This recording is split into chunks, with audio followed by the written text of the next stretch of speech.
ಎಲ್ಲರಿಗೂ ನಮಸ್ಕಾರ. ಸ್ನೇಹಿತರೆ, ತಾವು ಇತಿಹಾಸದಲ್ಲಿ ಕೇಳಿರ್ತೀರಿ, ನೋಡಿರ್ತೀರಿ.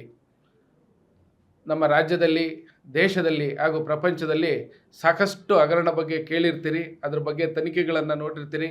ಅದ್ರ ಬಗ್ಗೆ ನ್ಯಾಯಾಲಯಗಳಲ್ಲಾದಂಥ ತೀರ್ಪುಗಳನ್ನು ಸಹ ನೀವು ಆಲಿಸಿರ್ತೀರಿ.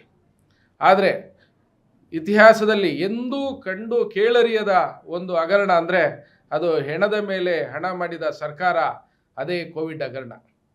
ತಾವೆಲ್ಲ ನೋಡಿದ್ದೀರಿ. ಕೋವಿಡ್ ಸಮಯದಲ್ಲಿ ಇಡೀ ಜಗತ್ತು ತಲ್ಲಣಕ್ಕೆ ಒಳಗಾಗಿತ್ತು. ನಮ್ಮ ದೇಶ ರಾಜ್ಯ ಅದರಿಂದ ಹೊರತಾಗಿರಲಿಲ್ಲ.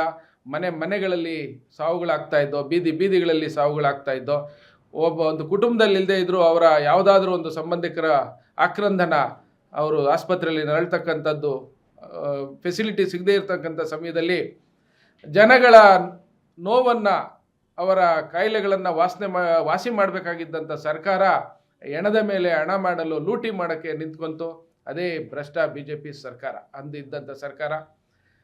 ಅದರಲ್ಲಿ ಮುಖ್ಯವಾಗಿ ಅಂದಿನ ಮುಖ್ಯಮಂತ್ರಿ ಮತ್ತು ಸಂಪುಟದ ಸದಸ್ಯರು ಭಾಗಿಯಾಗಿದ್ದರು. ಈ ಚುನಾವಣೆಯ ಸಂದರ್ಭದಲ್ಲಿ ಮಾನ್ಯ ಸಿದ್ದರಾಮಯ್ಯನವರು ಹೇಳಿದರು, ನಮ್ಮ ಸರ್ಕಾರ ಬಂದರೆ ಈ ಕೋವಿಡ್ ಹಗರಣದ ಬಗ್ಗೆ ತನಿಖೆ ಮಾಡ್ತೀವಿ ಅಂತೇಳಿ. ಸರ್ಕಾರ ಬಂದ ತಕ್ಷಣ ಕೋವಿಡ್ ಹಗರಣನ ತನಿಖೆ ಮಾಡಲಿಕ್ಕೆ ನಿವೃತ್ತ ನ್ಯಾಯಮೂರ್ತಿಗಳಾದ ಮೈಕೇಲ್ ಡಿ ಕುನ್ನ ಅವರ ಆಯೋಗವನ್ನು ರಚನೆ ಮಾಡಿತು. ಅವರ ಆಯೋಗ ಇಷ್ಟು ದಿನ ಸುದೀರ್ಘವಾಗಿ ಎಲ್ಲ ದಾಖಲೆಗಳನ್ನು ಪರಿಶೀಲಿಸಿ ಒಂದು ಮಧ್ಯಂತರ ವರದಿಯನ್ನು ನೀಡಿದೆ. ಆ ಮಧ್ಯಂತರ ವರದಿಯಲ್ಲಿ ಕೋಟ್ಯಾಂತರ ರೂಪಾಯಿ ಲೂಟಿ ಹೊಡೆದಿದ್ದಾರೆ. ಹಾಗಾಗಿ ಅಂದಿನ ಮುಖ್ಯಮಂತ್ರಿ ಯಡಿಯೂರಪ್ಪ ಮತ್ತು ಸಂಪುಟದ ಸಹೋದ್ಯೋಗಿಗಳಾದಂಥ ಅಶ್ವಥ್ ನಾರಾಯಣ, ಶ್ರೀರಾಮುಲು ಮತ್ತು ಸುಧಾಕರ್ ಇವರು ಭಾಗಿಯಾಗಿರೋದು ಸ್ಪಷ್ಟ ಆಗಿದೆ ಅಂತೇಳಿ ಮಧ್ಯಂತರ ವರದಿಯನ್ನು ನೀಡಿದ್ದಾರೆ. ಆ ವರದಿ ಅನುಸಾರವಾಗಿ ತಕ್ಷಣ ಅವರ ಮೇಲೆ ಕ್ರಿಮಿನಲ್ ಪ್ರಾಸಿಕ್ಯೂಷನ್ ಮಾಡಬೇಕು, FIR ಆಗಬೇಕು, ಬಂಧಿಸಬೇಕು.